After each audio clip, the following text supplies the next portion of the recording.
Welcome to Silent Queen's Reckoning. I'm so glad you could join us today. Now let's dive right into the story. Chapter 1. 3 hours after giving birth, Clara Whitmore stood in the freezing rain with a newborn in her arms and realized her husband had changed the locks on her house.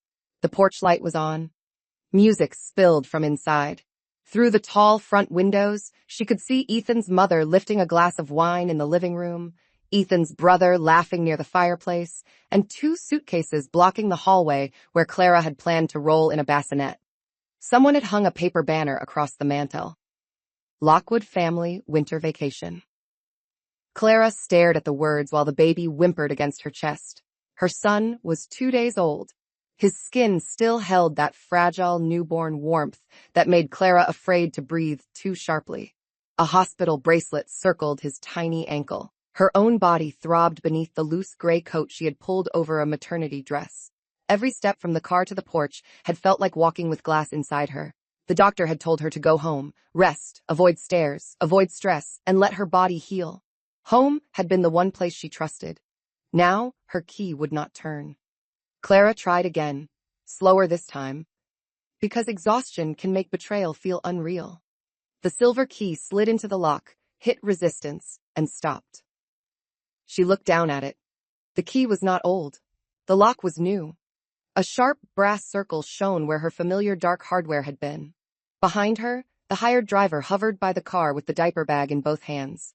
He looked young, nervous, and horrified enough to say nothing. That was good. Clara did not have room for comfort from strangers. The baby gave a thin cry.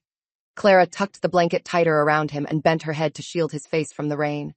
Her stitches pulled. A flash of pain cut across her lower body, so sudden that her knees weakened. She gripped the porch railing until her fingers went white. Inside, someone laughed. That sound did something to her. It did not make her sob. It made the world become strangely clear. She had spent 9 months preparing the lake house for this child. The nursery upstairs had pale green walls, a carved wooden crib, and shelves full of books her late father had collected. She had washed every small blanket herself. She had stood in that room at 38 weeks pregnant, one hand on her belly, imagining coming home with a baby and a husband who might finally stop choosing his family over her. Ethan had promised he would. He had promised at the hospital, too, smiling for the nurse, smoothing Clara's hair from her damp forehead while she shook after labor. He said he would go ahead, prepare the house, make sure everything was warm. He kissed the baby's forehead and called him Miracle Boy. Then he left before discharge because, he said, his mother needed him to pick up groceries. Clara had been too tired to question it. Now she saw the groceries through the window. Party trays, champagne, fruit towers, a chocolate cake on her marble island. Her marble island. Her father's lake house. Her front porch. Her baby crying in the cold while Ethan's family began a vacation around her fireplace. Her phone buzzed in her coat pocket. Ethan. She answered without taking her eyes off the window. His voice came fast and irritated. "Where are you?" "At home," Clara said. There was a pause. Music thumped faintly behind the glass. Inside, Ethan's sister, Paige, walked past wearing Clara's cream cashmere robe, the one Clara had packed into the hospital bag and then removed because she did not want to stain it. Paige had found it in the main bedroom. Ethan exhaled as if Clara had inconvenienced him. "Mom said you came early. The hospital discharged us. I told you I needed another day." Clara looked at the banner again. "Another day for what?" He hesitated only a second. "My family came up for the holiday week. They had already taken time off. Mom was stressed after everything with the birth, and the house has space." The birth. As if Clara's body had hosted an event that inconvenienced his mother. The baby cried harder. Clara shifted him carefully, biting the inside of her cheek so pain would not reach her voice. "Ethan," she said, "the locks are changed." "Yes. Dad said the old lock was sticking." "My key does not work." "I know. I was going to explain." Rain slid from the porch roof in cold streams. Clara's hair stuck to her cheek. Her hospital bag sat beside her feet, darkening where water touched the fabric. She could see Ethan now through the window. He had stepped into the hall, phone pressed to his ear, clean sweater, relaxed shoulders. Not rushing to the door. Not reaching for a coat. Just watching her from inside her own house. "Open the door," she said. His jaw tightened. Even through the glass, she knew that expression. It was the face he wore when she failed to make his life smooth. Clara, don't start. The baby is tiny and the house is full. Mom thinks it would be better if you stayed at the inn tonight. You need quiet anyway. For one strange second, she thought she had misheard him. The inn, she repeated. Just for a few nights. My family has been planning this. Paige brought the kids. Dad needs the downstairs room because of his back. You and the baby would be more comfortable somewhere private. The baby wailed. His small mouth opened wide, his face red with cold and hunger. Clara tucked him closer and felt milk leak painfully beneath her dress. Her body, raw and swollen, was trying to feed the child Ethan had locked outside. Inside, Marlene Lockwood appeared in the hall beside Ethan. She was silver-haired, elegant, in a thick cardigan Clara had bought for herself last winter. She held a wine glass and looked toward the door with the pinched annoyance of a woman watching a delivery arrive at the wrong time. Ethan lowered the phone, listened to his mother, then brought it back to his ear. Mom says don't make this dramatic. She says newborns should not be around too many people anyway. Clara almost laughed. Not because it was funny. Because the cruelty had become so clean that there was nothing left to interpret. Then why are there too many people in my house? She asked. Ethan's face shifted. He hated that phrase, my house. He had always hated it, though he loved saying our lake house in front of clients, relatives, and anyone he wanted to impress. He loved the cedar beams, the stone fireplace, the private dock, the guest suite, the photographs of him at the wheel of her father's old sailboat. He loved the house most when people assumed he owned it. Clara, he said, voice low now. Now, this is not the time to pull that. Pull that. As if ownership were a tantrum. She looked down at her son's face. His eyelashes were wet. His tiny fist pushed against the blanket, searching for warmth he should already have had. Something inside Clara went very still. For years, she had absorbed insults because they came wrapped in family language. Ethan's mother needed understanding. His father needed respect. Paige needed help. Ethan needed Clara not to embarrass him by reminding people that the house belonged to her. That the down payment on his business expansion had come from her late father's insurance settlement, that the image of a generous Lockwood family rested on property they had never paid for. She had swallowed all of it to keep peace. Peace had left her baby in the rain. Open the door, she said one final time. Ethan glanced back at his mother. Marlene shook her head. Clara saw it clearly through the glass, the small, queenly movement that had ruled her marriage from every holiday table. Go to the inn, Ethan said. I will come by later. Clara ended the call. For a moment, she stood there with rain on her face and her son's cry against her chest. Then she turned away from the door. The driver stepped forward. Ma'am? Clara's voice was quiet. Take us to the Lakeside Inn. As the car pulled away, Clara looked back once. Ethan still stood behind the window. He was not ashamed yet. He looked annoyed, as if she had failed a test of obedience. Clara rested one hand over the baby's blanket and opened her contacts with the other. She did not call Ethan again. She called the real estate agent who had been trying to buy the lake house for 3 years. Chapter 2. The Lakeside Inn smelled of old carpet, lemon cleaner, and overheated radiators. Clara stood at the front desk with a newborn asleep against her shoulder while the clerk searched for an available room. The lobby was decorated with plastic garlands and a bowl of candy canes. A television above the fireplace played a cooking show on mute. Everything felt too bright, too ordinary, too insulting. Clara's body had begun to shake, not visibly enough to alarm anyone. Just a deep tremor beneath the skin, part cold, part pain, part the delayed shock of realizing that the man who had stood beside her in a delivery room could watch her and his son through a locked door. Her hands were swollen. Her hair smelled faintly of hospital soap. The baby, Noah, breathed in tiny uneven sighs against her collarbone. Noah Whitmore Lockwood. She had agreed to Ethan's last name because he cried in the hospital hallway and said it meant everything to his father. Now the name felt heavy on the birth certificate, like a courtesy given to people who would have left the child on a porch because vacation plans mattered more. The clerk found a room on the first floor. Clara paid with her own card. She did not use the joint account. That account was for groceries, utilities, household things. Ethan would notice the charge and turn it into a fight. Clara was too tired to fight about the cost of shelter after being denied shelter. The driver carried the bags down the narrow hallway. He placed them inside the room and left after Clara thanked him. He glanced at the baby once before closing the door, his expression soft with helpless anger. The room was warm, small, and painfully beige. 2 lamps, a queen bed, a faded landscape painting above the headboard, a crib the inn provided, clean but slightly scratched. Clara lowered Noah into it with both hands shaking. The baby whimpered, then settled. She stood over him until she was sure his chest rose and fell. Only then did she sit on the edge of the bed. Pain moved through her body in waves. Her lower back ached from labor. Her abdomen clenched when she breathed too deeply. She wanted water, food, a shower, her own pillows, the nursing chair in the nursery, the soft nightlight shaped like a moon. Instead, she had a motel cup, vending machine crackers, and a husband texting her as if she were the problem. The first message arrived before she had taken off her wet coat.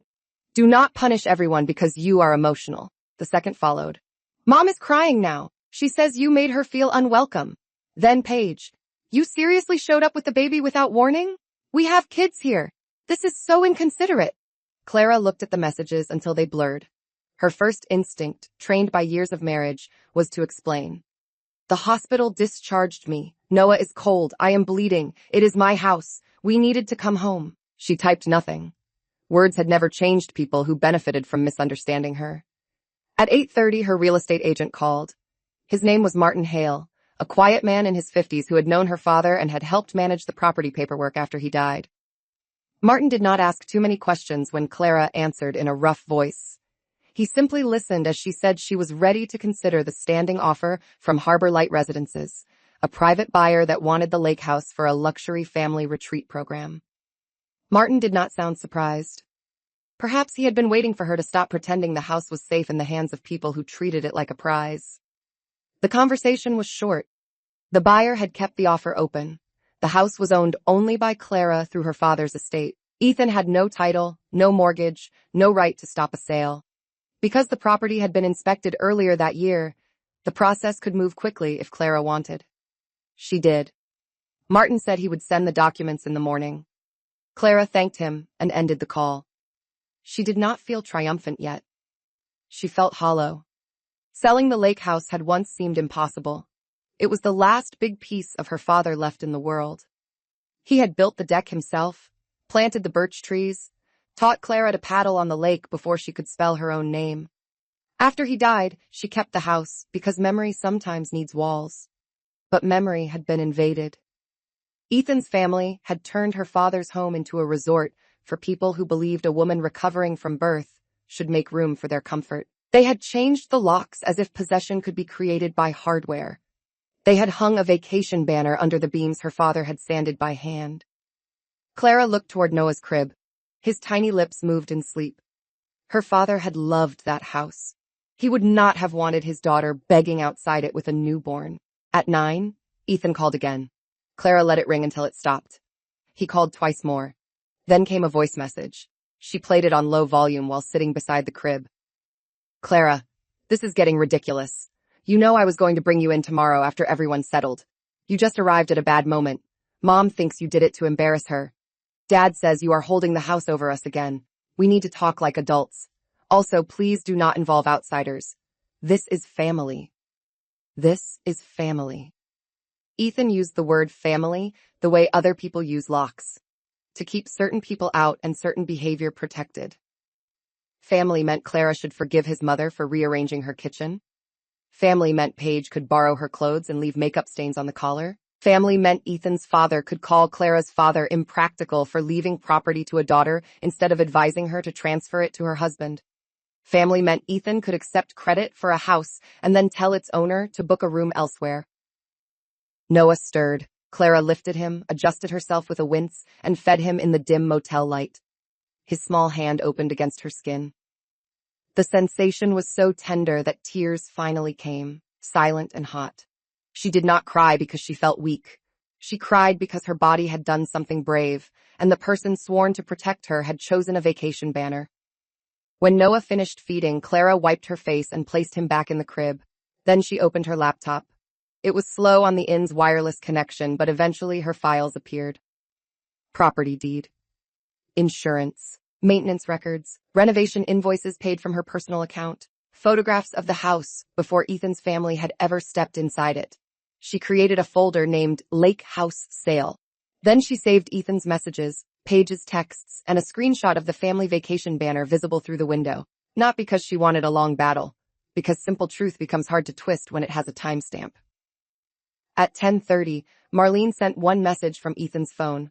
You need to learn that marriage means sharing. Clara looked at Noah asleep in a motel crib, his hospital bracelet still on his ankle. She typed one response. Yes, and motherhood means protecting. Then she turned off notifications. Chapter 3. By morning, the Lockwoods were posing on the dock. Clara saw the photo because Paige posted it publicly before breakfast. 7 adults, 4 children, matching fleece scarves, steaming mugs, the lake silver behind them. Ethan stood in the center with a smile so warm it looked practiced. Marlene held a blanket around her shoulders and leaned against the railing as if she were the lady of the house.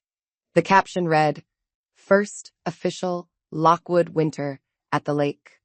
Family is everything. Family is everything. Clara sat in bed at the inn with Noah against her chest and looked at the photo until the words lost meaning.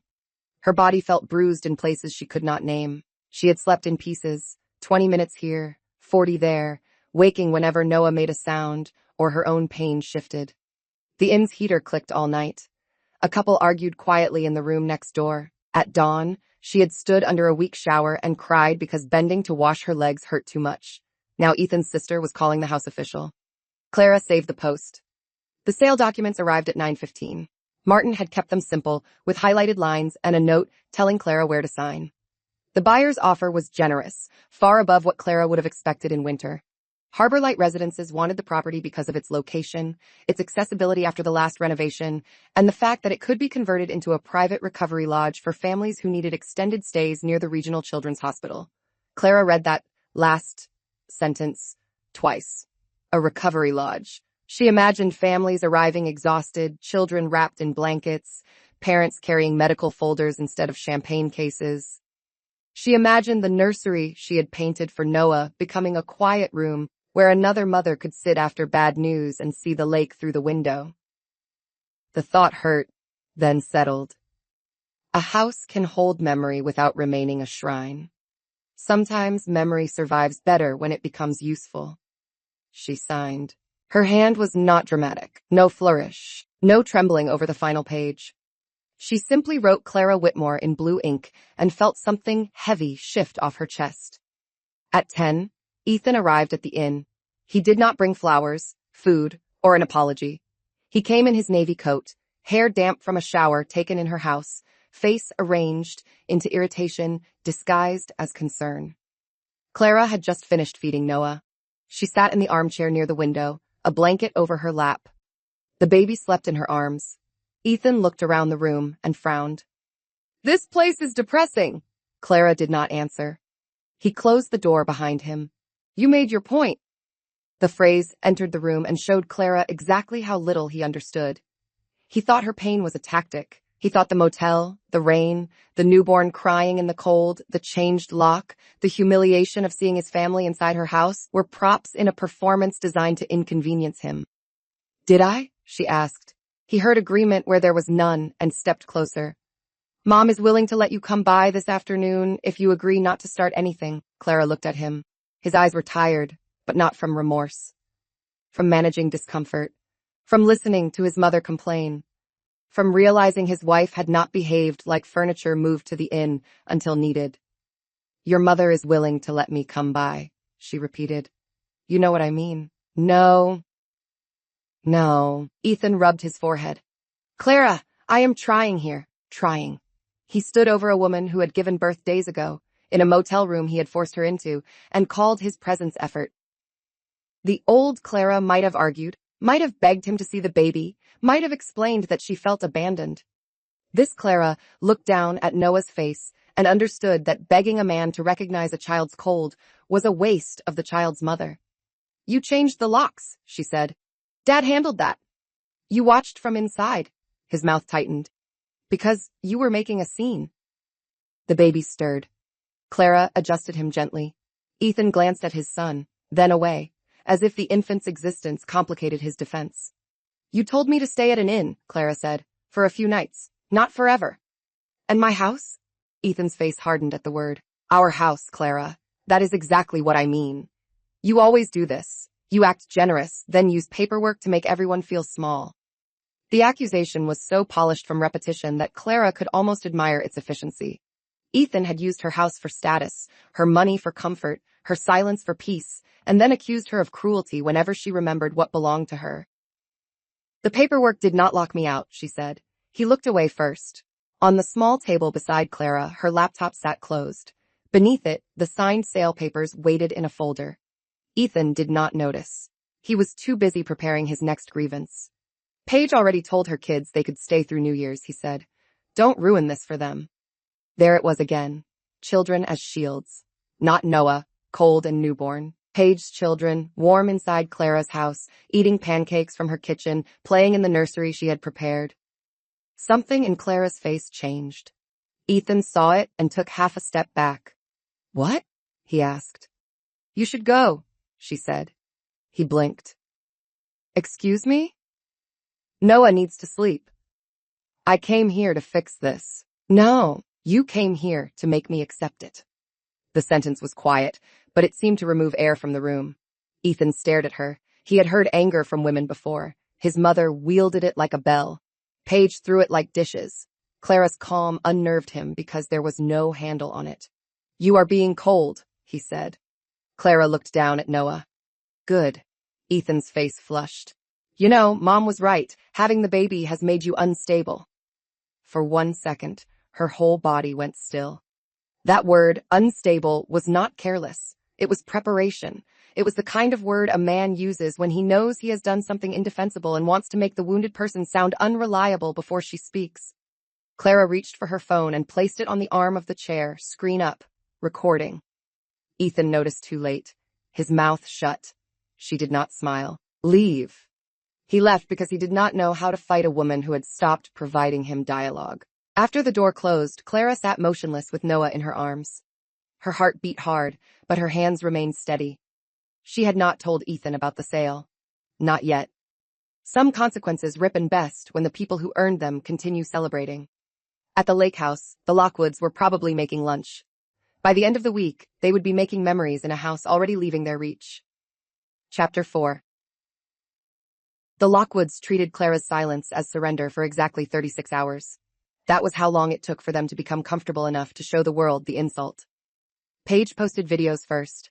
Her children ran through the upstairs hallway, shrieking with happiness, one of them pushing the door to Noah's nursery open with a socked foot.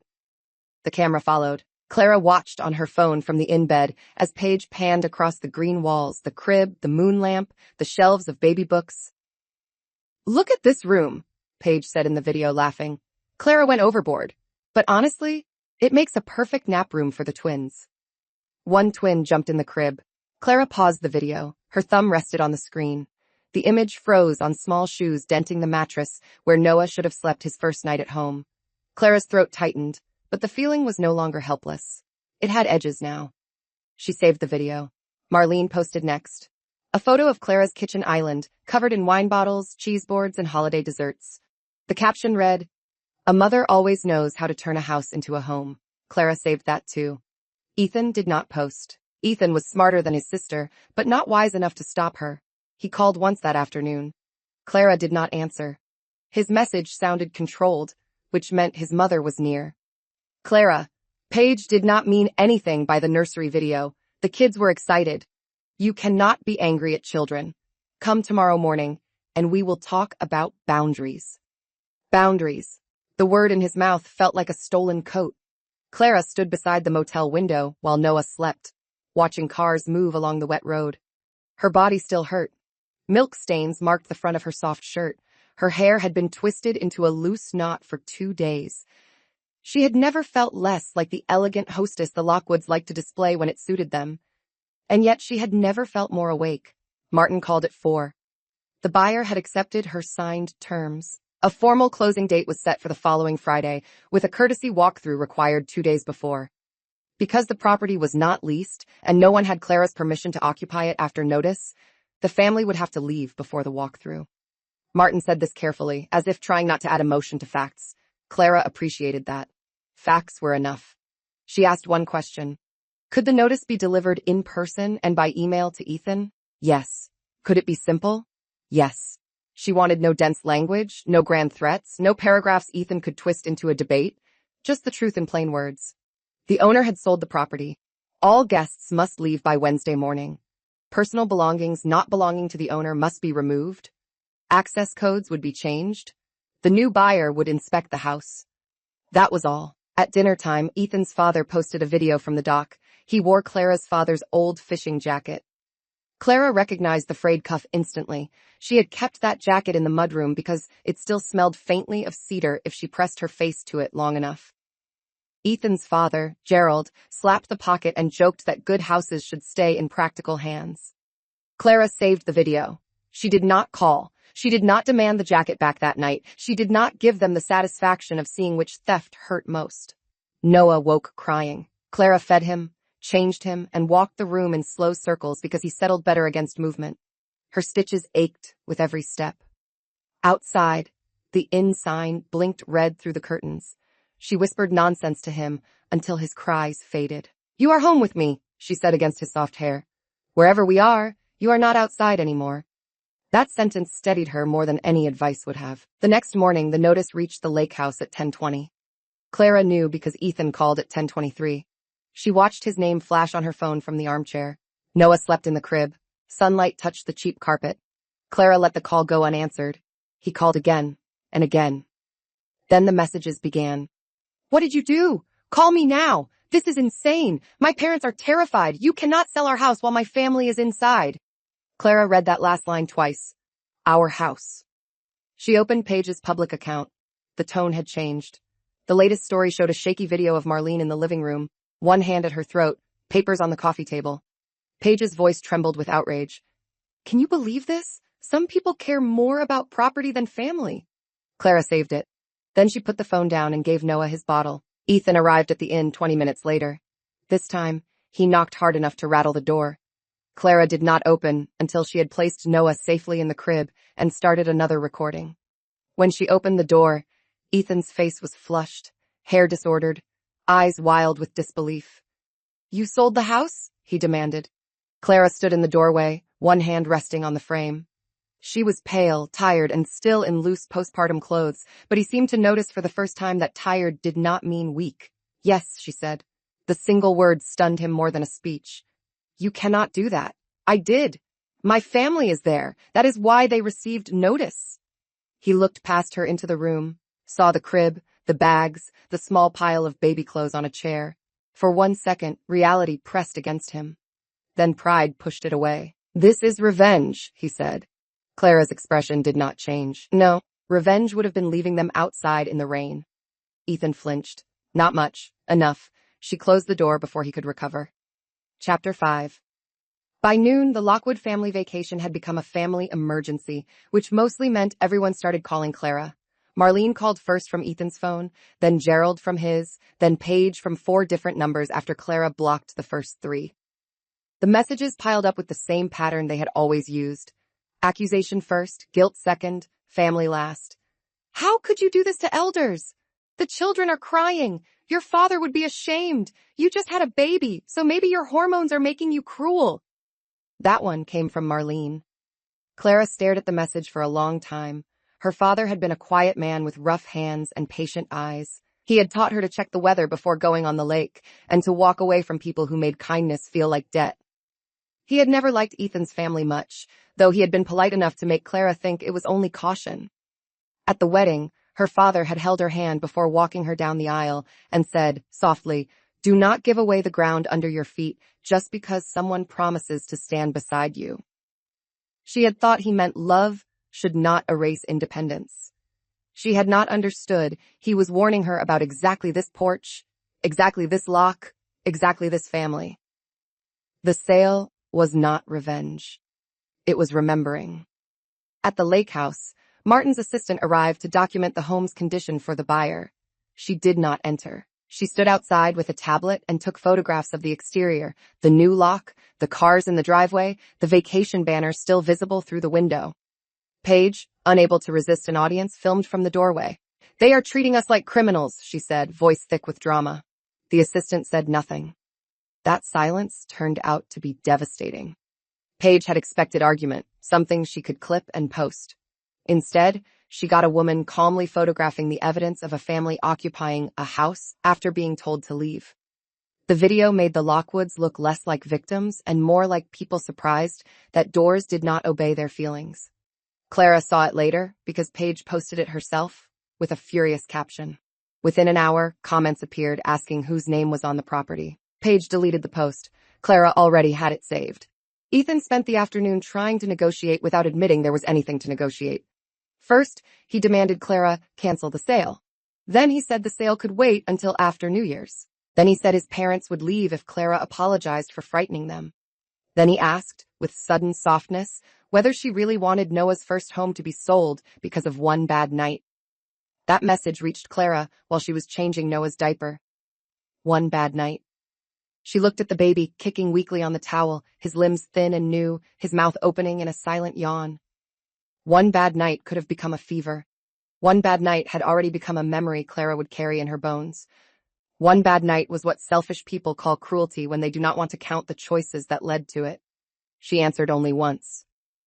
Noah's first home will be wherever he is safe. Ethan did not reply for 11 minutes. Then he sent a photo. It showed the nursery, Noah's crib, a small blue blanket Clara had folded over the rail, Paige's child sitting on the rug with a toy truck. Ethan wrote, "You are tearing this apart." Clara felt the old pain try to rise, the trained response to fix, soothe, explain. She let it rise. Then she let it pass. Her son's blanket in that photo did not make Ethan tender. It made him strategic. He was using the nursery the same way he used family, children, and tradition. As scenery for pressure. She saved the photo. That evening, Clara's mother-in-law finally came to the inn. Marlene arrived in a long camel coat, pearl earrings, and the expression of a woman prepared to forgive someone beneath her. Clara saw her through the peephole and almost did not open.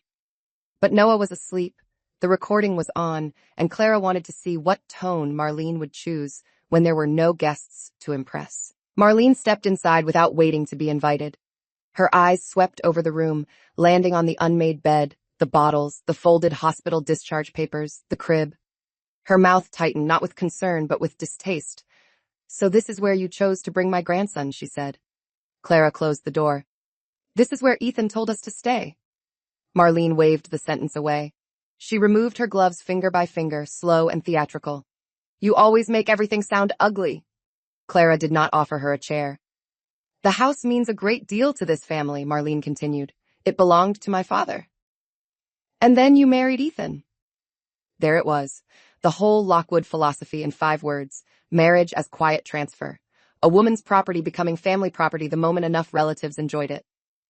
Clara looked at Marlene's coat. It was dry, her hair was smooth. She had not stood in the rain with a newborn. She had watched from inside and then called herself wounded. "You locked out a newborn," Clara said. Marlene's face hardened.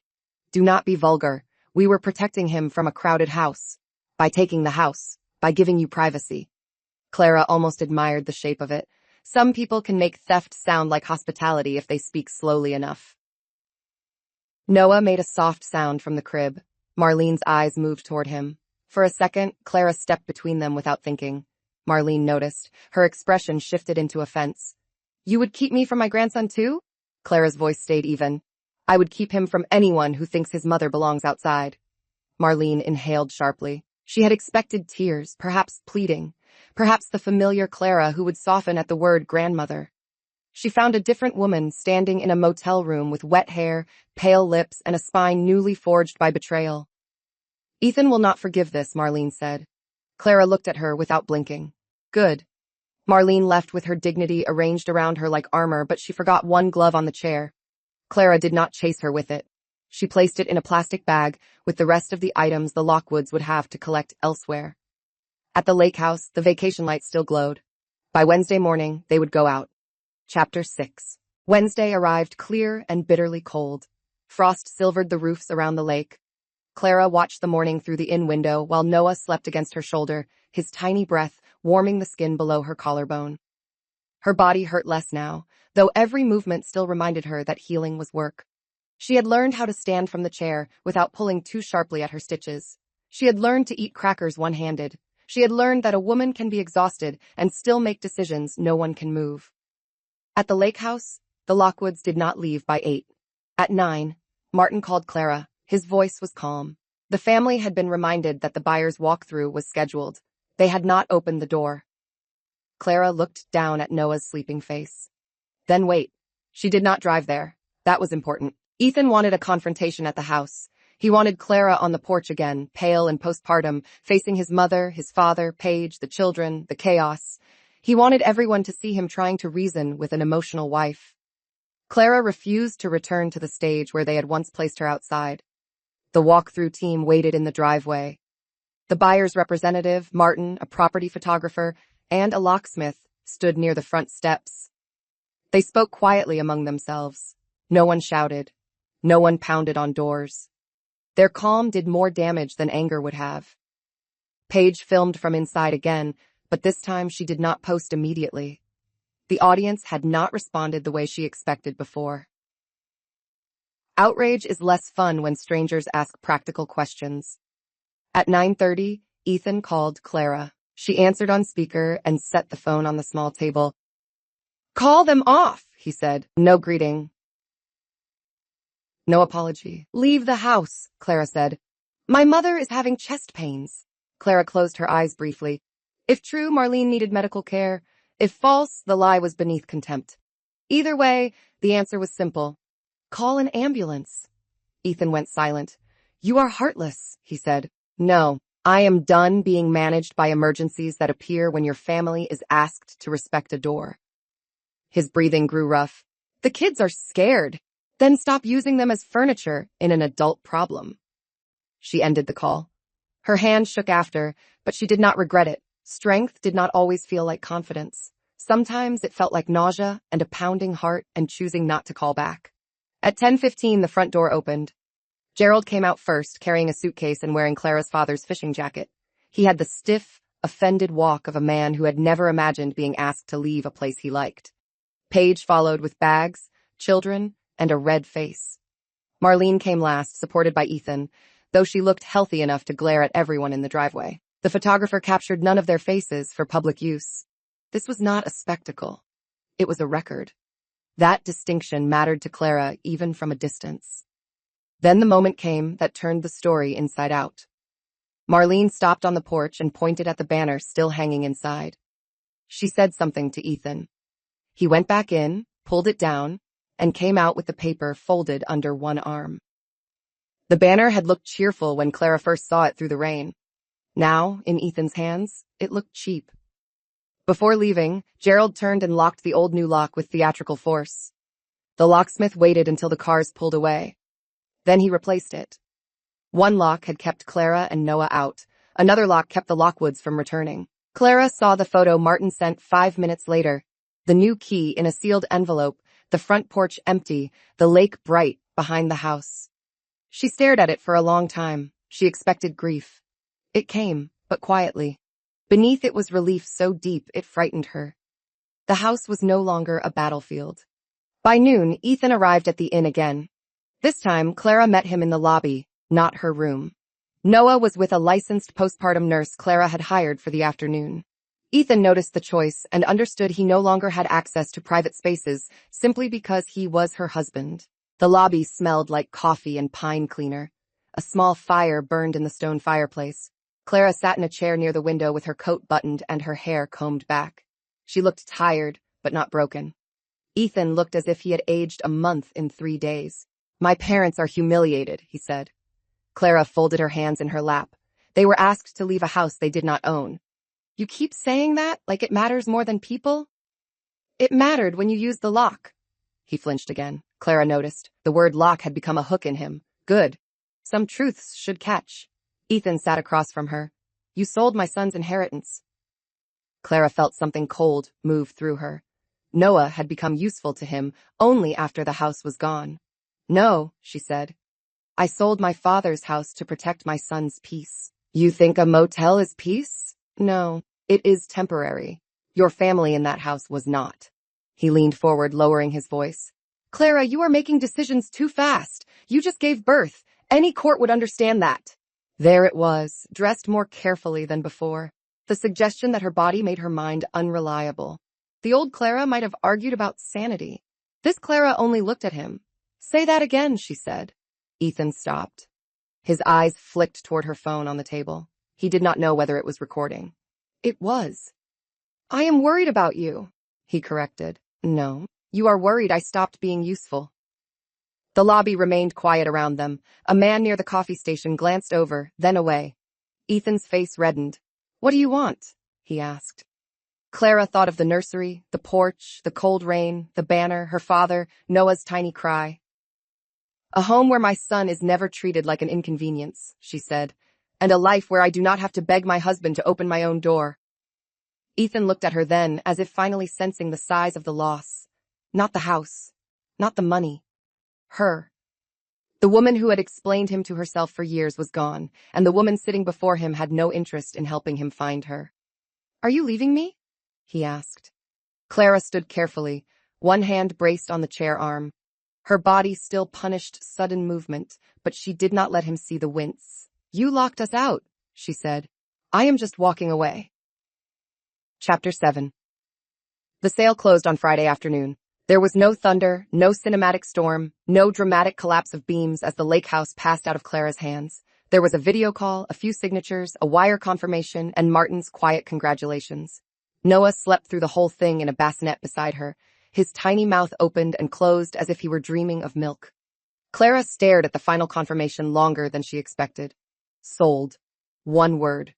So simple for something that had held birthdays, summers, grief, marriage, pregnancy, betrayal, and the last physical shape of her father's care. Martin waited on the screen without rushing her. He would understand, he said at last. Clara looked up. Martin had never been sentimental. That made the words land harder. "My father?" she asked. "Yes," she swallowed. "I hope so. He left it to you, Clara, not to a house, not to a marriage, to you." After the call ended, Clara sat very still. Outside the inn, a snowplow scraped along the road. Noah sighed in sleep. For the first time in a week, Clara allowed herself to imagine a future without the lake house. Not an empty future. A different one. At 5, Harbor Light Residences posted the first public announcement. The property would become the Whitmore House, a small retreat for families traveling with newborns and children after medical crises. Clara had requested the name in honor of her father. The post included a single exterior photo of the house from the lake, no mention of the Lockwoods, no scandal, no hint that the sale had begun on a porch in the rain. The comments filled with warmth from locals who remembered her father. He would have loved this. Best possible use for that place. Whitmore always helped people quietly. Clara read until her eyes blurred. This time, the tears did not feel like defeat. They felt like grief finding a clean room. Then Paige posted. It was a long, angry paragraph about family betrayal, postpartum overreaction, and how some people value money more than memories. She did not name Clara, but she did not need to. She included a cropped photo of the lake house, taken from the dock, with the caption, "Some doors should never be closed on family." For 30 minutes, her friends agreed with her. Then someone local commented, "Wasn't that Clara Whitmore's father's house?" Another person, "I thought Ethan's family locked her and the newborn out after the hospital." Another, "The new buyer says it will help families with sick babies." How is that valuing money over memories? Paige deleted the post. Screenshots had already spread. Clara did not share them. She did not need to. The truth had left the porch and learned to walk on its own. Ethan came by that night one last time before Clara moved to a private recovery apartment arranged by her doctor. He found her in the inn lobby again, because Clara would not meet him in her room. Noah slept in a carrier beside her chair, bundled in a blue blanket no Lockwood child had touched. Ethan looked exhausted. Not humbled exactly. Humility requires a willingness to see beyond oneself. But his anger had thinned, leaving fear visible underneath. "The house is really gone," he said. "Yes." You did not even let me say goodbye. Clara almost closed her eyes. The instinct to comfort him flickered, absurd and old. She let it die. You said goodbye when you changed the lock, she said. He looked down at his hands. I made a mistake. The word mistake sat between them like a napkin over a broken plate. Too small, too clean. A mistake is forgetting milk, Clara said. You watched your wife and newborn outside in the rain and told them to go to an inn. His face tightened. I was under pressure. So was I. He looked at Noah then.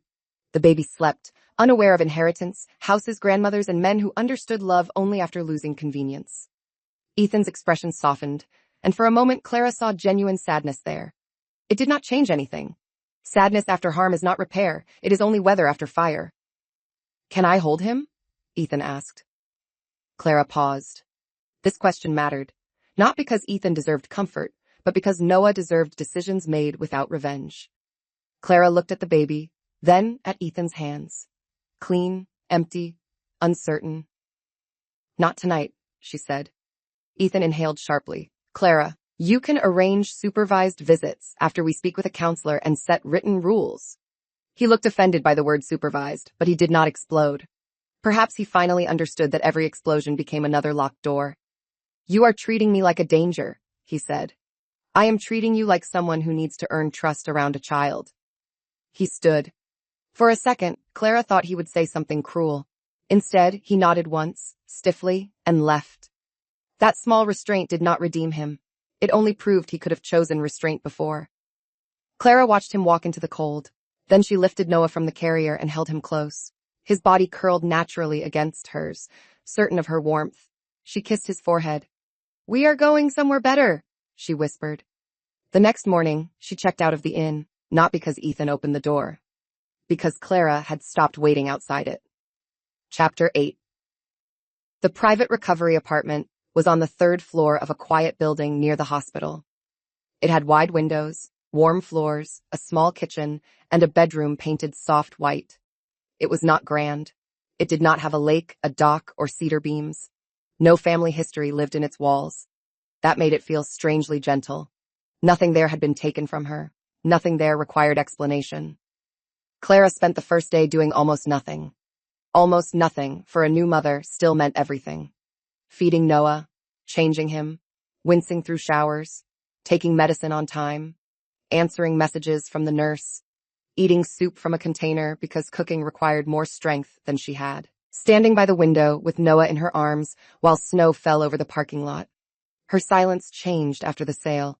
It no longer felt like a place where she hid pain. It felt like space she owned. Ethan's messages became fewer. Marlene stopped after Clara's attorney sent a brief note about direct contact. The note was plain and effective. All communication about the child would go through Clara or the agreed channel. All belongings removed from the lake house had to be returned. Any public statements about Clara's mental state would be documented. No one needed to say more. 2 days later, 3 boxes arrived from the Lockwoods. They were delivered to Martin's office first, checked, and then sent on. Clara opened them slowly at the apartment. Her father's fishing jacket was folded badly but present. Noah's blue blanket was there. The cream robe had a faint makeup stain on the collar. Several baby books smelled like fireplace smoke. A wooden rattle Clara had placed on the nursery shelf was missing, but most things had returned. At the bottom of the second box, Clara found the vacation banner. Lockwood Family Winter Vacation. Someone had folded it into a tight square, as if ashamed of its size. Clara held it in both hands. The paper was cheap, the letters cheerful. It had looked monstrous in the rain. Now, in the quiet apartment, it looked pathetic. She could have thrown it away. Instead, she placed it in a folder with the photos, messages, and sale documents. Not because she wanted to keep pain close, but because one day, if anyone tried to soften the story into misunderstanding, she wanted the record to remain simple. They made a banner. They changed the lock. They left a newborn outside. Then, the owner sold the house. No dense explanation could improve that. The first public event for the Whitmore house happened a month later. Clara did not attend in person. Her body still needed rest, and Noah was too young. But Harbor Light sent her a private video. The house had been cleaned, repainted, and stripped of the Lockwoods' presence. The nursery was now a family restroom with rocking chairs, soft blankets, and a wall of donated books. The main bedroom had been divided into 2 suites. Her father's fishing jacket, cleaned and repaired, hung in a framed display near the entry with a small note about his love of the lake and his habit of helping neighbors fix their docks without asking for payment. Clara watched the video while feeding Noah. When the camera passed the front porch, she paused it. The brass lock gleamed on the door. Different from the one Ethan's father had installed. Different from the one that had stopped her key. Beneath it, Harbor Light had placed a small sign. "Welcome. Please come in from the cold." Clara broke then. The tears came hard and quiet, bending her over Noah until her cheek touched his blanket. He kept feeding, utterly unbothered by the collapse of adult history around him. That made her laugh through the tears. Her son did not care about property lines, public opinion, or whether his mother had looked composed. He cared about warmth, milk, breath, and the steady rhythm of her heart. Those were the things Clara promised herself never to confuse again with appearances. Weeks passed. Ethan attended his first supervised visit. He arrived with a stuffed bear and no Marlene. Clara noticed both. He looked nervous in a way she had never seen before. When Noah fussed, Ethan instinctively looked at Clara for instruction instead of pretending expertise. That was something. Not enough, but something. Clara did not soften the rules because of it. She sat nearby, watched, and let Ethan learn that fatherhood was not a photograph taken in a house he liked. It was patience. It was showing up when there was no audience. It was supporting the mother of the child, even when she was not making him look good. Marlene requested a visit 3 times. Clara denied the first 2. The third came with a written apology that did not mention hormones, overreaction, or property. It said, "I should have opened the door." Clara read that sentence several times. It was the first useful thing Marlene had written. She did not forgive immediately. But she allowed a short visit at a family center, with a counselor present. Marlene arrived without perfume, without commentary, without the old commanding coat. She cried when she saw Noah. Clara watched carefully. Tears did not erase the porch, but the sentence remained in the room. "I should have opened the door." Sometimes accountability begins as a sentence people should have said when it mattered. It still matters whether they can say it later without decorating it. Clara's own healing was slower and less cinematic than the house sale. Some nights she woke convinced she had forgotten a key. Some cold rain made her chest tighten. Some family words, harmless from other mouths, still sounded like locks. She learned to tell her body that the door was open now. She learned to ask for help before she was desperate. She learned that strength after birth was not bouncing back. It was refusing to disappear while everyone admired how much you could endure. Spring arrived. Noah's cheeks filled out. Clara moved into a small rented house with a blue door and a fenced garden. It had no history, so she began making some. A rocking chair by the window, a shelf for her father's books. The moon lamp from the old nursery returned and cleaned, glowing softly through late feedings. One evening she received a letter from Harbor Light. Inside was a photograph of the first family staying at the Whitmore house. A mother held a baby near the window Clara once imagined as Noah's first view. A father slept on the couch with one hand still touching a diaper bag. Outside, the lake shone silver. On the back, someone had written, "Your house kept us warm." Clara placed the photo beside Noah's bassinet. For the first time, she did not think, "My house." She thought, "Good." Chapter 9. 6 months after the night on the porch, Clara returned to the lake road. She did not go alone. Noah came with her, strapped into his car seat, round-cheeked and solemn in a blue hat. He made small, thoughtful noises as the car moved under budding trees. Clara had debated the visit for weeks. Part of her feared the road itself would pull her backward, that the sight of the gate would return her to rain, pain, and the sound of laughter from inside. Another part of her knew fear grows teeth when given too much privacy. The Whitmore house looked different when she arrived. Not physically, not entirely. The same stone chimney rose above the roof. The same birch trees leaned toward the lake. The same porch held the same view. But the banner was gone. The cars in the driveway belonged to families, staff, and volunteers. A stroller rested near the entrance. A delivery box of diapers sat beside the door. The house had been returned to use. Clara parked and sat a moment with both hands on the wheel. Her body remembered the porch before her mind did. Tight chest, cold fingers, the ghost of stitches pulling. Noah kicked his feet in the back seat and blew a bubble. She laughed softly. Yes, you are right. Very serious. The director of Harbor Light met her outside, but she did not make a fuss. Clara had requested no ceremony. She only wanted to see the place once, to let the old image meet the new one. Noah rode against her chest in a carrier, warm and heavy. His weight grounded her as she stepped onto the porch. The door opened before she could knock. That mattered more than she expected. Inside, the entry smelled of soup, clean wood, and laundry. Children's drawings covered a corkboard where Ethan's family vacation banner had once been visible through the window. Tiny shoes lined the mat. A father carried a sleeping toddler down the hallway. A volunteer moved quietly with a basket of towels. No one stared at Clara as a scandal. They saw a mother with a baby. For once, that was enough. She walked through the living room. The fireplace was lit, but the furniture had changed. Sofas with washable covers, soft lamps, a low shelf of toys. The main island in the kitchen held fruit, oatmeal packets, bottles, and a handwritten note reminding people to label food for allergies. The house no longer performed wealth. It performed welcome. In the former nursery, a young mother sat in the rocking chair Clara had chosen while pregnant. She held a premature baby wrapped in a hospital blanket. The woman's eyes were closed, her face gray with exhaustion, but her shoulders were loose in sleep. A nurse stood nearby and gave Clara a small nod. No one woke the mother. Clara stood in the doorway and felt the old grief turn into something else. Not joy exactly. Joy was too bright.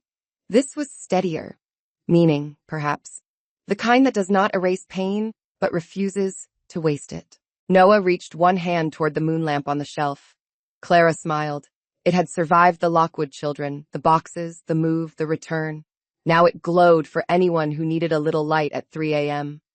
Outside on the deck, Clara looked over the lake. The water was calm. She remembered her father's voice telling her to watch the wind before stepping into a boat. She remembered Ethan smiling for guests in this exact place, one hand on the railing, letting people assume he had inherited the view.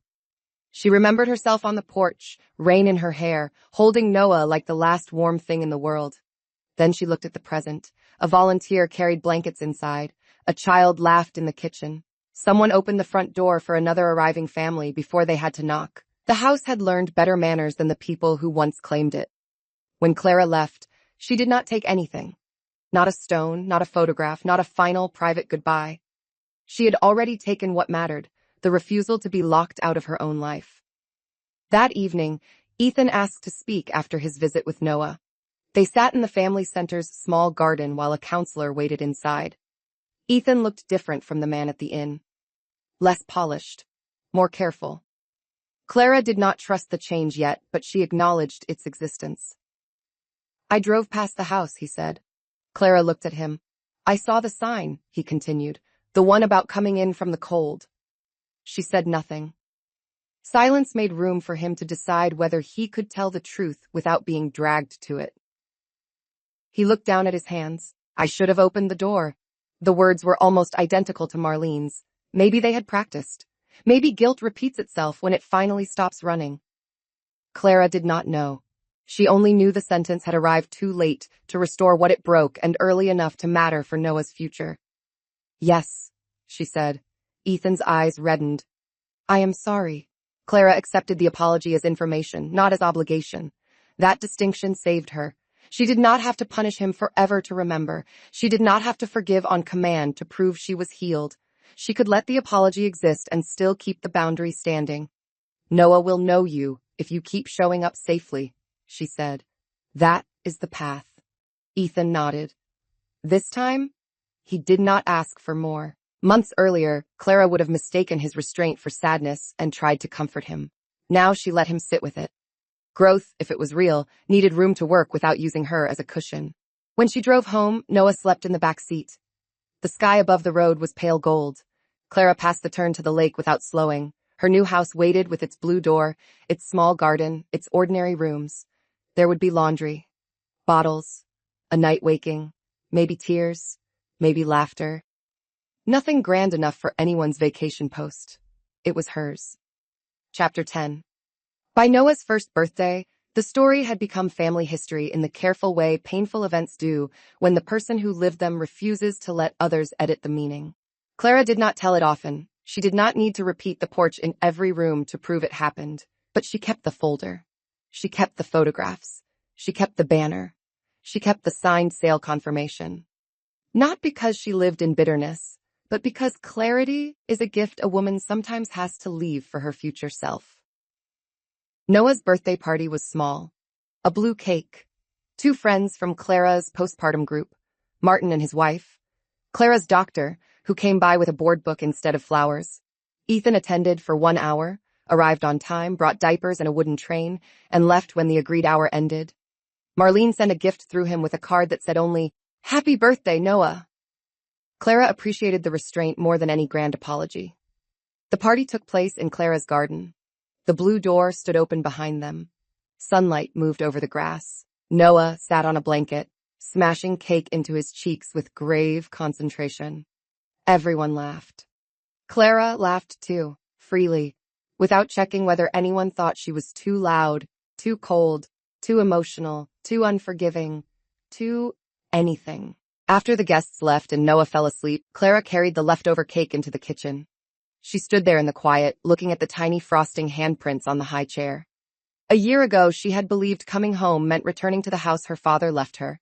Now she understood something better. A home is not proved by keys, walls, or family names. A home is where the most vulnerable person is protected first. That night, after Noah went down, Clara opened the folder one final time. The vacation banner looked absurd on the table. Lockwood Family Winter Vacation. She remembered the rain, the cold, the phone in her hand, Ethan behind the glass. The memory still hurt, but it no longer owned the room. She took a photograph of the banner for the record, then placed the original in a storage box marked closed, not forgotten, closed. Then she opened a new folder, Noah's first year. Into it went birthday photos, medical milestones, the picture from the Whitmore house, a scanned note from Harbor Light, and one image of Clara holding Noah in the garden with cake on his foot and sunlight on her face. She looked at that photo longest. She did not look like the woman from the porch. She did not look untouched by what happened either. She looked like someone who had stopped asking cruel people to recognize her value before she acted on it herself. The next morning, Harbor Light sent an annual report. The Whitmore house had served 32 families in its first year. The average stay was 9 days. 5 babies had spent their first night after discharge under that roof. Parents had written notes about warmth, rest, privacy, soup, clean sheets, and the relief of finding the door open. Clara read every note. One said, "We arrived after dark, terrified and exhausted. Someone opened the door before we knocked." Clara pressed her fingers to that sentence. There it was, the answer to the porch. Not revenge, not money, not even the sale itself. The answer was, a door opened before a tired mother had to ask. Later, while Noah played on the floor, Clara wrote a letter for him. Not to give now. Maybe not for many years. She told him about his grandfather, the lake, the house, and the night they did not sleep there. She did not make Ethan into a monster. Monsters are too easy, too distant. She told the truth instead. That people can love badly when they love themselves more. That family words mean nothing without family actions. That no one has the right to lock you out and then call your reaction cruelty. She ended the letter with the lesson she wished she had understood sooner. Never let anyone convince you that keeping peace means standing outside in the cold.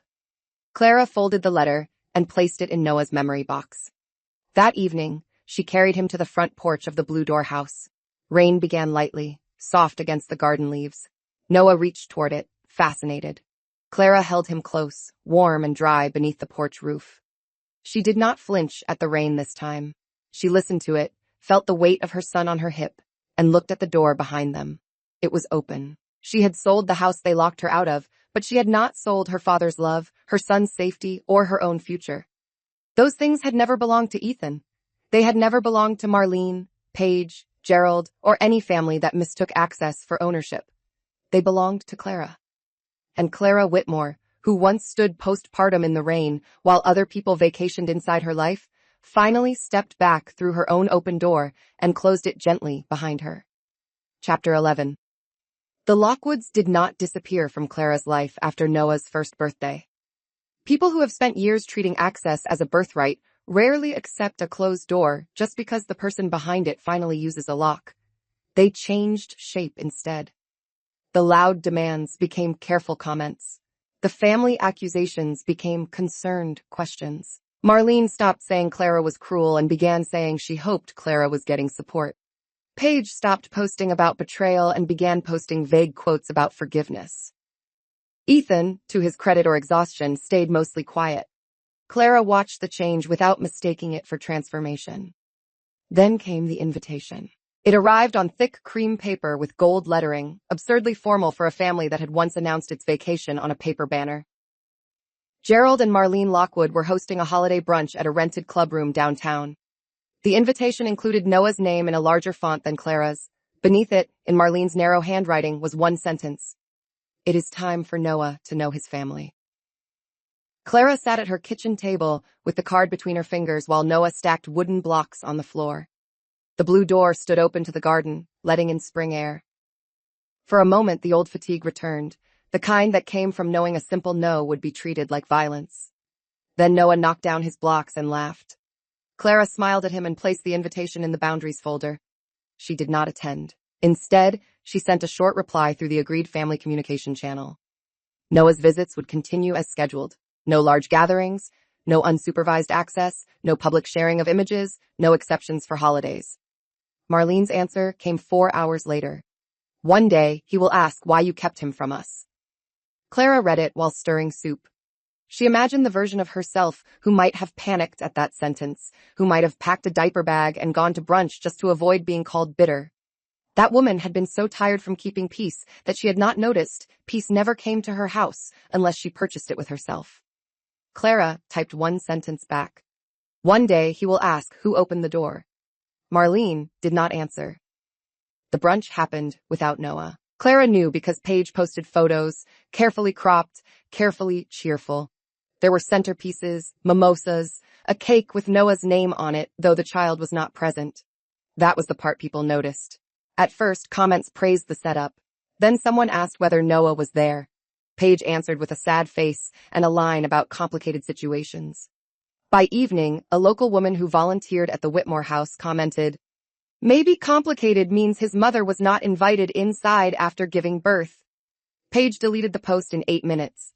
Clara did not feel victorious. She felt tired of the pattern. People who had locked out a newborn were now trying to host symbolic parties for him. They did not want the child as he was, noisy, vulnerable, needing routine, attached to his mother. They wanted the idea of him, a grandchild at the center of a table. Proof that the family remained respectable. Respectability had always been their favorite costume.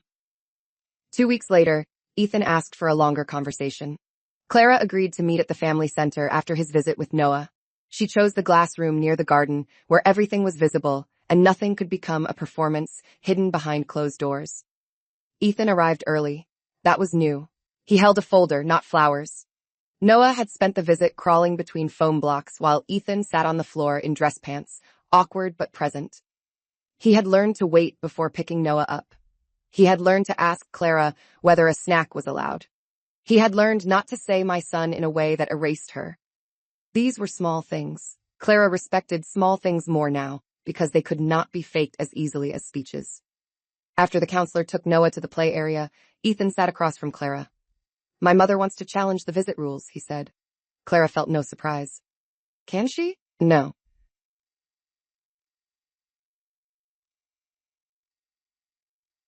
"No." He looked down at the folder. "Not really, but she wants me to try." The honesty landed quietly. Clara waited. "I told her I would not." Outside the glass, Noah slapped a foam block with both hands and laughed at the sound. Clara kept her eyes on Ethan. "Why?" she asked. It was not a trap. It was the only question that mattered. Ethan swallowed. "Because I did what she wanted that night. I have blamed her in my head because it is easier. But I was there. I saw you." Clara's body went still. He had apologized before. He had admitted pieces. But this was the first time he said the central truth without being led to it. He continued, voice rough. "I saw you holding him. I saw the rain. I knew you were hurt. I still let the door stay closed because opening it meant telling my family no. The room seemed to narrow around the sentence. Clara looked at Ethan, and for one moment the memory appeared with terrible clarity. The porch, the window, the new brass lock, his face behind glass. She had spent a long time understanding that night as abandonment. Hearing him name it as choice did not heal it. But it removed a poison she had been carrying alone. She had not imagined it. She had not exaggerated. He had known. Yes, she said. Ethan's eyes reddened. He did not reach for her hand. That restraint mattered. I am not asking you to come back, he said. I know I do not have that right. I just want Noah to have a father who is not still standing behind that window. Clara looked toward the play area. Noah had discovered a red ball and was trying to bite it. His world was still simple enough that love meant presence, food, warmth, and safe arms. Clara would protect that simplicity as long as she could.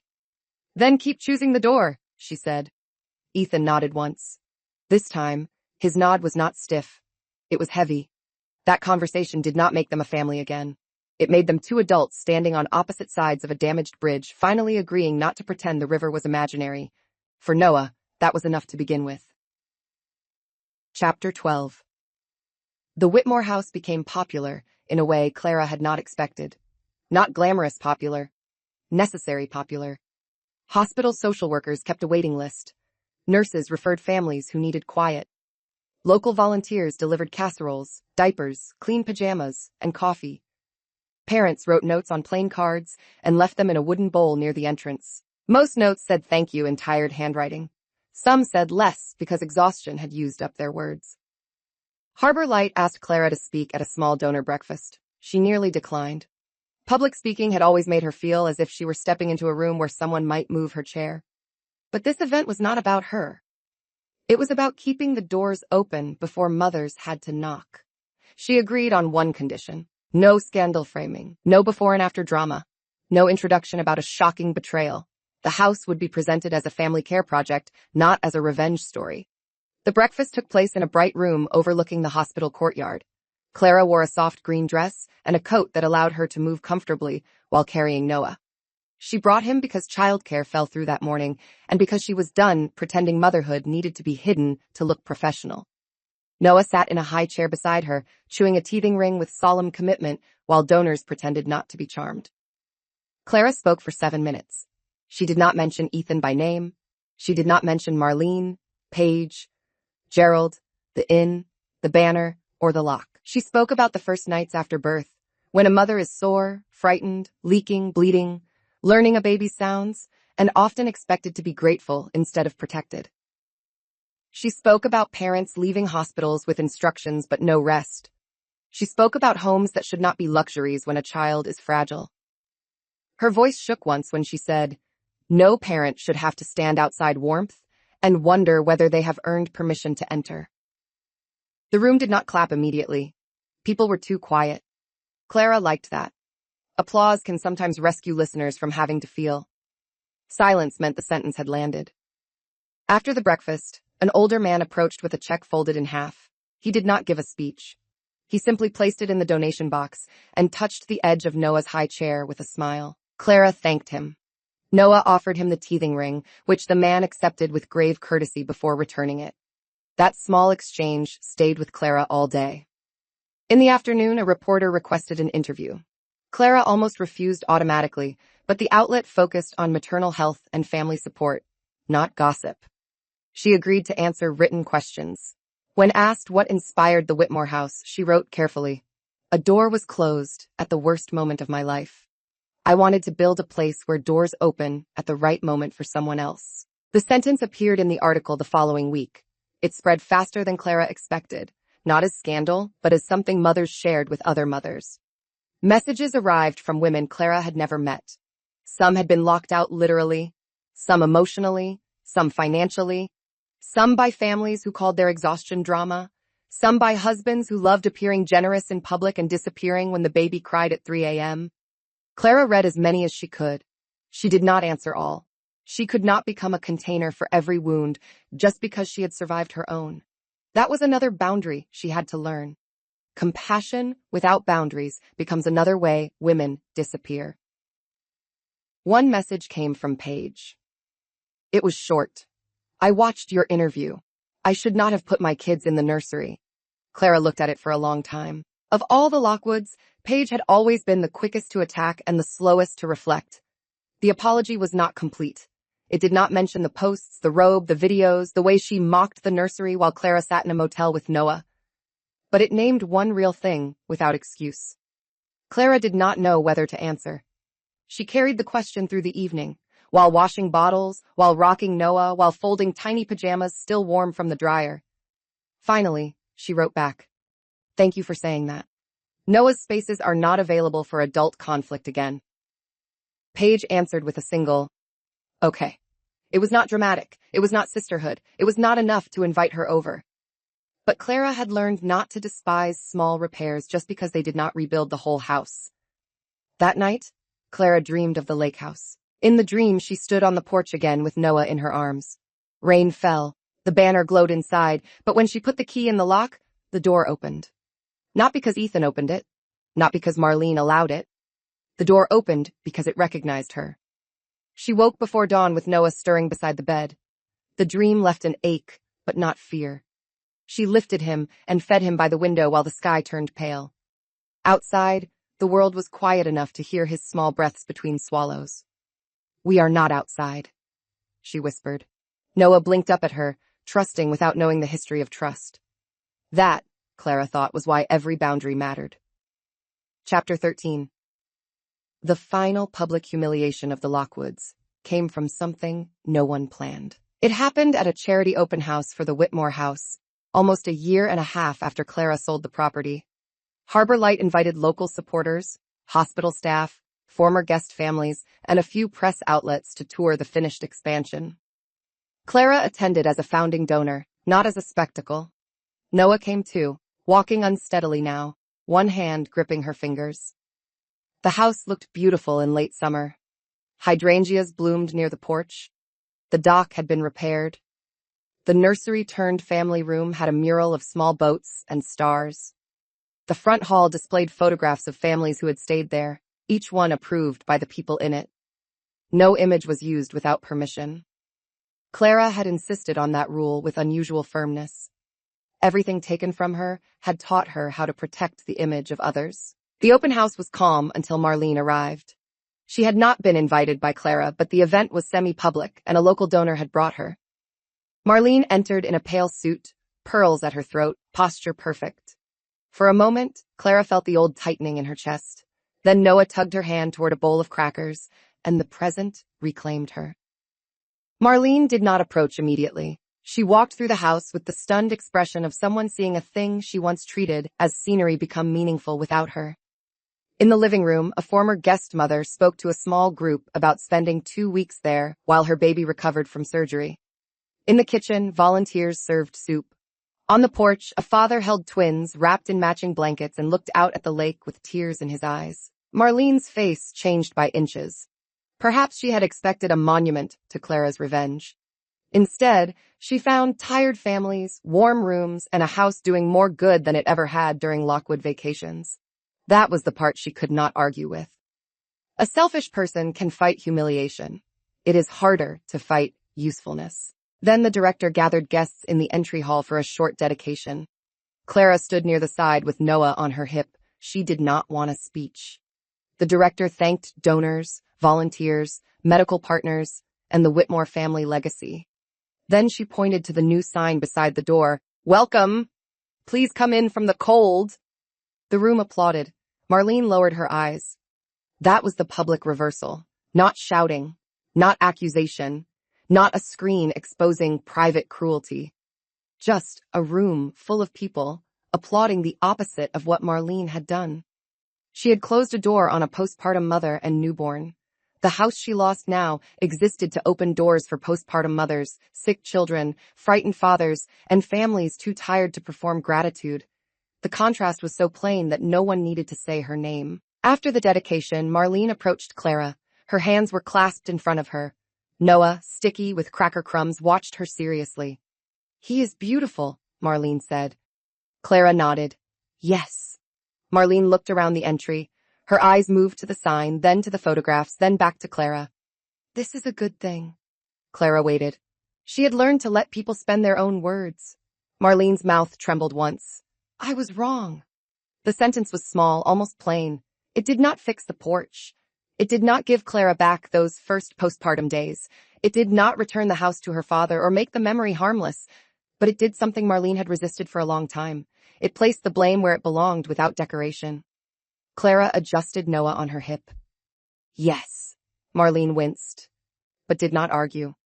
That, too, was new. May I say hello to him? She asked. Clara looked at Noah. He held a cracker in one fist and leaned against her shoulder, safe and bored.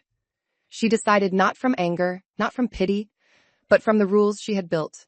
Public space, short interaction. Clara present, Noah comfortable. You may say hello, she said. Marlene smiled at Noah with visible effort not to cry. Hello, Noah. Noah looked at her, then offered the cracker. Marlene accepted it as if receiving something fragile and holy. Clara watched carefully. The moment was tender. It was also contained. That made it safe. Across the room, Ethan stood near a window, speaking with Martin. He had arrived separately and on time. When he saw his mother with Clara and Noah, his face tightened with worry. He did not interrupt. Clara noticed and gave him credit for that in the private ledger where she recorded actions, not promises. Later, as the open house ended, Clara walked alone to the dock with Noah. The lake spread wide and bright under the late afternoon sun. The house behind them hummed with the last guests leaving, volunteers cleaning, children protesting car seats. Real life, loud and ordinary, filled the place. Noah pointed at the water. Blue. It was one of his newer words. Clara smiled. Yes, blue. She crouched carefully beside him and let him touch the cool edge of the dock railing. Her father had stood there with her once. Ethan had posed there. Gerald had worn the fishing jacket there. Paige had photographed the family there. Marlene had claimed the house there without saying the words. Now Noah stood there, not as an heir to property, but as a child whose mother had chosen warmth over performance. That was the inheritance Clara cared about. When she drove home that evening, she did not feel the old pull of the lake road. The house was behind her, doing its work. The blue door home waited ahead. Noah babbled in the back seat. Rain clouds gathered in the distance, but Clara did not tense. Weather was only weather now. She had learned the difference between being shut out and walking away. She had learned that selling a house could be less about losing walls than refusing to let walls be used against you. She had learned that a woman recovering from birth does not owe softness to people who mistake her vulnerability for an opening. Most of all, she had learned that motherhood did not make her smaller. It gave her someone worth becoming impossible for. Chapter 14 years later, when Noah was old enough to ask why the lake house had his grandfather's name but did not belong to them, Clara told him the truth in a way a child could carry. They sat at the kitchen table of the Blue Door house, now scratched in places by school bags, toy cars, and ordinary life. Rain tapped lightly against the windows. Noah was 5, serious-eyed, with Ethan's dark hair and Clara's habit of going quiet when he was thinking. On the table between them lay a drawing he had made at school, a large house by a lake, a small mother, a smaller baby, and an enormous open door. Was it our house? He asked. Clara looked at the drawing. She had always known this question would come. She had prepared herself not to turn it into a weapon. Children deserve truth, not adult bitterness dressed as honesty. It was my father's house first, she said. Then it was mine for a while. Why did you sell it? Clara touched the edge of the paper. In the old days, the answer would have filled her mouth with pain. Now it came with steadiness. Because houses should keep people safe. When a house becomes a place where people are hurt, sometimes the bravest thing is to change what the house is for. Noah frowned. Did it become good? Clara smiled. Yes, very good. She showed him the latest report from the Whitmore house. Not the financial pages. The photographs. Children painting at the kitchen table. A father carrying soup. A mother sleeping under a quilt in the room that had once been Noah's nursery. The sign beside the door. Welcome, please come in from the cold. Noah studied the pictures with the solemnity only children can bring to things adults think they have simplified. So babies go there? Babies, children, parents. Families who need warmth. He looked back at his drawing, then took a blue crayon and added more people outside the door. Then it is better if lots of people can use it. Clara's throat tightened. I think so too. Noah did not ask who had closed the door that night. Not then. One day he might, and Clara would answer with the same care. Ethan had become a consistent father by then. Not perfect, not excused, but present in the ways Noah could feel. Marlene saw Noah only within rules she had finally stopped challenging. The past had not vanished. It had been given a shape that no longer controlled every room. That evening, Clara placed Noah's drawing in a frame by the front door. It did not look like expensive art. The roof was crooked, the lake was too blue, the mother had hair like a storm cloud, the baby was almost the size of the house. But the door was wide open, wider than anything else on the page. Every morning, Clara passed that drawing while carrying lunchboxes, mail, laundry, or a sleepy child. Every morning, it reminded her that the final victory had never been selling the lake house. The final victory was teaching her son that love is not a locked door, that family is not the people who demand entrance after denying shelter, and that a home is measured by who it protects when someone is cold, tired, and unable to fight. On the anniversary of the sale, Clara drove Noah to the Whitmore house with boxes of children's books. He helped carry the lightest one. At the entrance, a volunteer opened the door before they knocked. Noah looked up at Clara and grinned, proud as if he had personally arranged the welcome. Inside, the house smelled of soup and clean blankets. A baby cried somewhere upstairs. A tired mother laughed in the kitchen. Rain began again outside, soft against the porch roof, but nobody stood in it, waiting for permission. Clara watched Noah run toward the bookshelf with his small box in both arms. For years, people had tried to make her story about a woman who sold a house out of anger. They were wrong. Anger had opened her eyes, yes, but love had signed the papers. Love for her son. Love for the father who had left her ground beneath her feet. Love for the mothers who would come after her with shaking hands and hospital bracelets and babies too new for cruelty. She had not sold a home. She had sold the illusion that a house mattered more than the people shivering outside it.